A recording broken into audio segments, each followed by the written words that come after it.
We are a diverse movement. The media likes to put us in little buckets, say we're this, but we're the most diverse movement. But there's two things we all have in common. One, we're all pro-life. And two, we all love Kristan Hawkins. Kristan helped me overcome a deep-seated prejudice of mine. This is true. I've been in the movement 25 years, and I wasn't raised a Christian. I quote Malcolm X. Malcolm X said, Plymouth Rock, we didn't land on Plymouth Rock landed on us. I didn't land on the abortion issue. The abortion issue landed on me when, as a young soldier in the Army, my high school girlfriend was forced to have an abortion by her father while I was in basic training. And for my first 15 or so years in the pro-life movement, I would always whisper under my breath, I don't trust anyone in the movement who's not post-abortive. I don't trust them to have integrity when it counts. I don't trust them to have the passion that we have.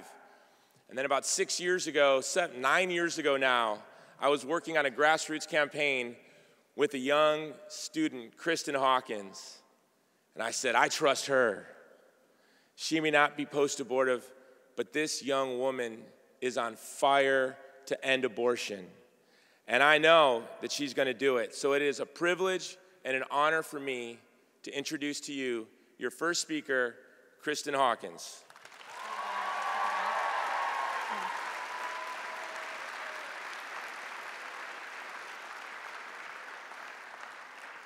What? Oh.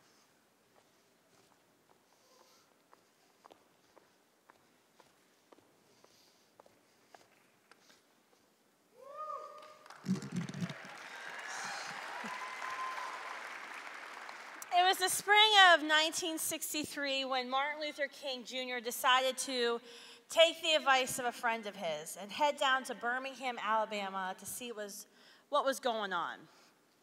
While other pastors were getting prepared for Easter Sunday sermons and families were getting excited about what they were going to have over Easter weekend and new family members coming in, Martin Luther King Jr. decided that he was going to lead a Good Friday march.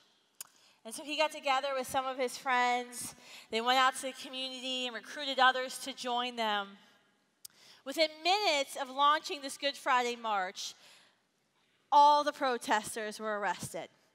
Martin Luther King Jr. and his second in command were taken away from the rest of the crowd, and they were put into solitary confinement. Actually, no one even knew where they were. They weren't even allowed to make a phone call to their families. And in this dark cell, someone smuggled in a newspaper.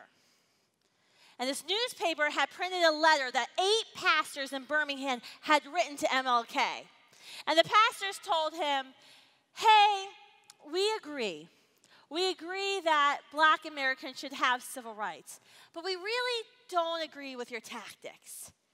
They're kind of untimely and they're kind of aggressive. Just let us handle this on our own, and in due time, this will all happen. So MLK got a little pencil and started writing actually in the margins of the newspaper. And what he started writing actually became one of the most infamous pieces of social activism literature we have in America today. And many of you have read it in your history classes and even in your English classes. It's a letter from the Birmingham jail. And what he wrote inspired millions to act. And he told the people of Birmingham, he told the pastors, the religious leaders of the city, now is the time. If you see injustice happening, you must rush to stop it. You see, men and women, in that dark cell, in the midst of that darkness, MLK illuminated the truth and hope for the civil rights movement. After being released 8 days later, he decided he had to go out and do something more. So they started organizing. And they actually started going to high schools and decided, we need to get young people on our side. We need young people out there marching with us. So they started training students at the local high schools. On May 2nd, he and 1,000 young people took to the streets in Birmingham. They were arrested. On May 3rd, another 1,000 students showed up. They were arrested. The next day, it got really interesting because now the jails were full. There was nowhere to put anyone. And so the sheriff of the town decided that he was going to release attack dogs and water hoses on the group of peaceful protesters. Those images that you have seen are images that shocked the nation's conscience. Those images propelled thousands of telegrams. Do some of you know what telegrams are? Telegrams and letters and phone calls into the White House to say, you need to do something about what's happening in the South. Those images were a pivotal turning point in the civil rights movement because that marked the day that the White House said, we got to do something. Men and women, this morning we are gathered here. We're exhausted from yesterday. We're invigorated by yesterday. We're here for a day of networking, a day of strategy and learning. And we're here for a day of fun and celebration. Yeah. Well, I hope. But tomorrow, you need to rush back home.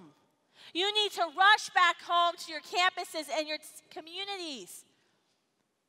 Because what counts is what happens tomorrow and the rest of the year. This morning, I'm not going to make the case about how abortion harms women, how it tears apart children, and how it wounds our society and women and families. I'm not going to talk about how Planned Parenthood, that gets over $500 million from us, the taxpayers, every year, preys off you. Today, I'm here to challenge you to do something hard. To go out. Get off of the sidelines and get in the streets. Because that's what you did yesterday. But that's what we have to do every day of the year. I want you to become the person who illuminates truth.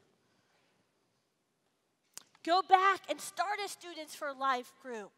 Start talking to your peers about how abortion is wrong. Talk to them about how Planned Parenthood harms them. Fight back when your administration tells you you can't do this, or you can't hold this event, or you can't post this flyer of a preborn baby in the womb. It's too offensive. Get proactive. Start praying on the sidewalks in front of abortion facilities. Start working in the pregnancy resource centers. Because our movement wins. Babies live.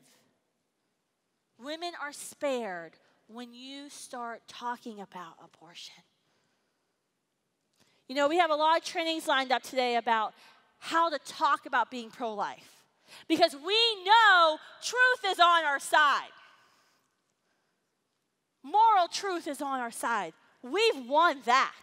The question is, do we talk about it? And how do we talk about it effectively? So they don't think you're that weird person. That was me in high school and college. Every time you talk about abortion, the other side loses. And actually, you saw that yesterday. The abortion industry is in a state of panic. You know, they used to try to say, hey, you know, abortion just should be safe, legal, and rare. And then they decided, wait, that's probably not a good message for us, because why are we saying something that should be good should be rare? So then they started saying, oh, abortion's a good, responsible decision you should be making. And then people were like, no. Then Planned Parenthood came out last year and said, we're not pro-choice. Pro-choice is too associated with the word abortion. Just because we're the nation's largest abortion vendor doesn't mean we ever want to talk about abortion. This year, we saw the abortion industry come up with a real doozy. And it's, abortion is a social good. That's the new messaging points you're going to hear. Abortion is a social good? The trouble is they know it's not. And they know the majority of millennials, of people our age, know it's not. But their goal is, you say it enough, people start to believe it. You saw how desperate they were yesterday at the Supreme Court when 30 hurt and angry women and men stood up, blocked the road so the March for Life could not proceed. Did you all know that happened, or were you just like in the back going, what's going on? Yeah, that happened. There's some really cool videos of us with bullhorns in front of it. It was pretty fun. They're getting desperate because they know truth is on our side. So illuminate the truth.